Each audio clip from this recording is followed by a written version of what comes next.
Ladies and gentlemen, distinguished guests, it is really a true honor to be allowed to speak to a room full of so many distinguished people in this industry. My name is Nikolai.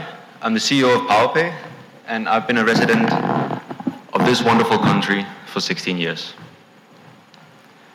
This message that's here behind me is a real text message from one of the betting operators, and it highlights one of the problems that I'm going to be talking about today. Mobile money and digital payments are transforming the way Africans pay, save, and do business. And nowhere is this more intense than in the betting industry. The betting industry, it's an industry of high velocity, high volume, high stakes, and high demands. And this puts intense pressure on the payment systems that lie beneath it. It's huge volume, and obviously, regulators are seeking the right tools to monitor these flows responsibly and protect customers, protect operators, and protect tax revenues. So today I'm going to make you a promise. I'm going to promise that by the end of my presentation, you will know that there are two ways of responsibly monitoring the gaming industry, and you will know why one is the right way and why one is the wrong way. Hopefully you will also know which is which. To do this, I'm first going to talk a bit about Africa's fintech success story. Then I'm going to talk about the betting and fintech synergies. I'm going to touch briefly on the need for regulatory oversight and the importance of monitoring. Then I'm going to highlight the two options, and first highlight the risks that are associated with creating payment monopolies, and last give you the solution for why wallet-level monitoring is the right way for regulators to gain oversight. We're going to start talking a little bit about the success story that is Africa's fintech revolution.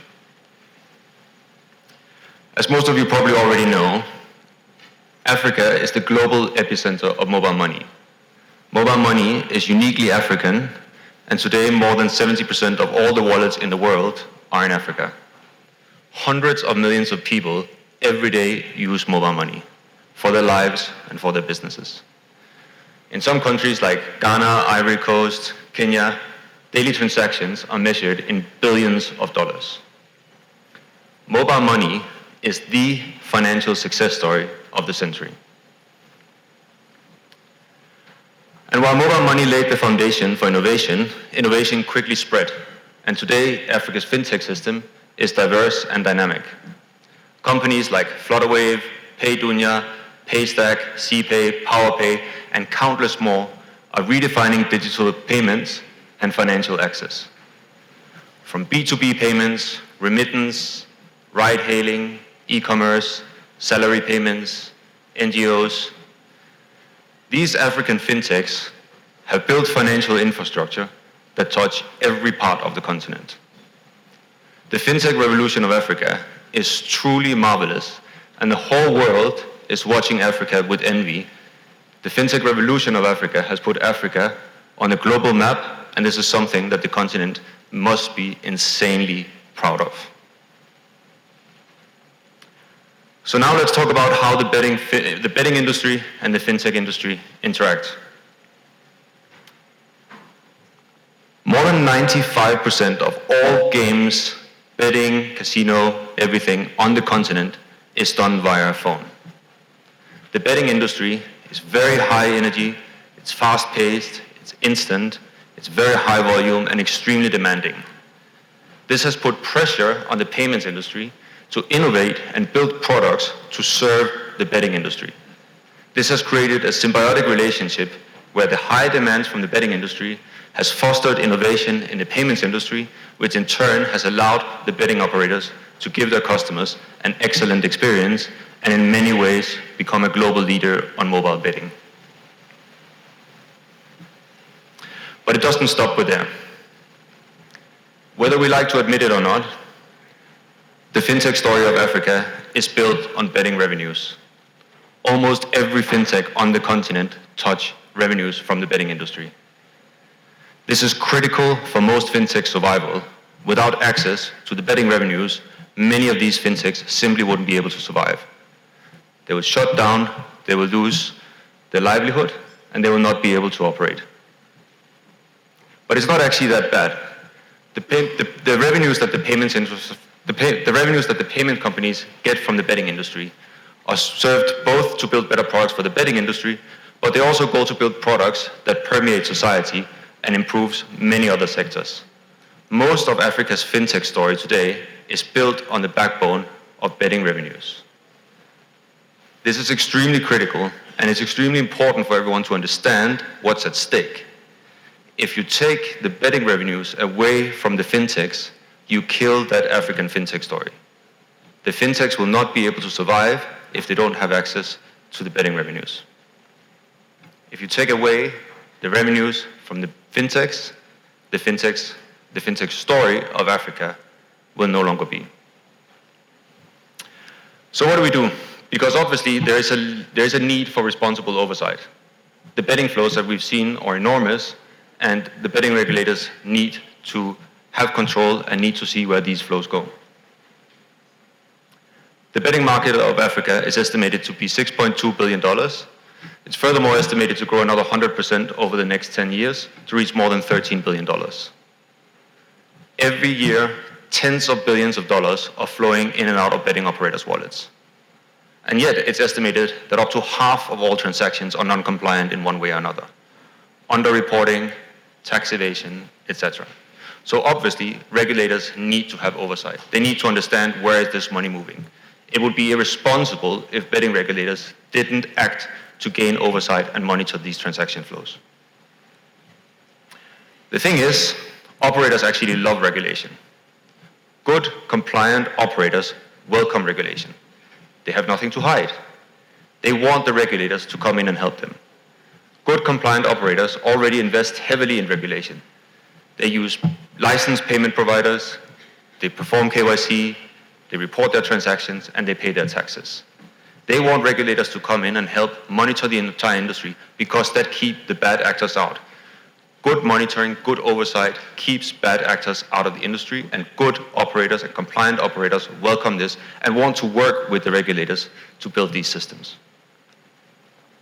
So what you want to have is you want to create a regulatory environment that creates oversight in a responsible way, so it builds trust with compliant operators, so they feel that they can confidently continue to invest into the industry, grow and scale, and ultimately create a larger betting sector and create more tax revenue. So now we've touched a bit on that. I want to highlight now in the next section what the two most common methods is for monitoring, and I'm going to highlight why one is right and why one is wrong. The first one is when you want to try and monitor the betting transaction in an industry, it's tempting to put in a payments monopoly. In this way, you put a single payments provider where you route all payments transactions through, because then you can see everything that happens. You force all operators to connect to one single payment provider, and all betting transactions flow through this gateway. Now, tempting as that sounds, this comes with a lot of problems. Firstly, what happens when you create a monopoly? Well, you create an artificial technology bottleneck. This industry is huge. At any given moment, there are thousands of transactions every second flowing through the betting industry. It's an enormous technological choke point to artificially insert a single payments provider. If that one fails, the entire industry is out. It's out for operators who cannot make money, it's out for customers who cannot place bets, and it's out for the authorities who cannot collect tax revenues. No fallbacks, no resilience. The second problem when you create a monopoly is you kill innovation. Monopoly doesn't lead to innovation. It's never done anywhere. Competition drives innovation.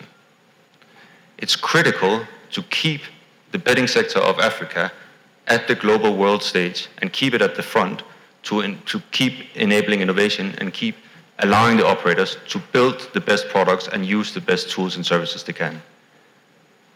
This is back to the message that I shared before. It is a real message from a betting operator in one of the markets where the regulator has been experimenting with a single payments provider. In all markets where this has been tested, operators hate it. It creates enormous problems for them. They can't choose the best products that they want.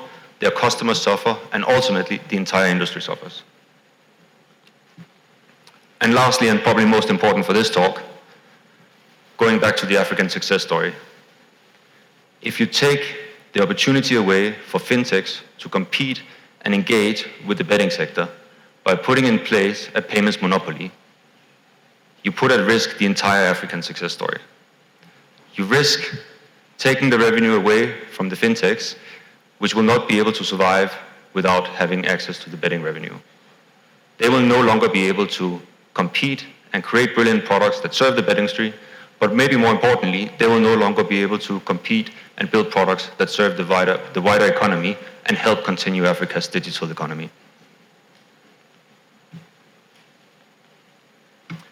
So what do we do? Well, luckily, there is another option. There's also a way you can monitor in the right way. At the heart of every betting operator is a payment system. And at the heart of every payment system is a mobile money wallet. Regulators can monitor the mobile money wallet without artificially creating a payments monopoly. There is no need to go in and give monopolies to companies instead of allowing the wider fintech industry to fairly compete for this industry. Every betting operator has a mobile money wallet, and these wallets can be easily monitored at the MNO level. This gives complete oversight over every single transaction that flows through the system. By monitoring at the MNO level, regulators know every single transaction that has happened, where it's coming from, where it's going, which operator it comes from, how much money the operators are making, and how much taxes they should be paying.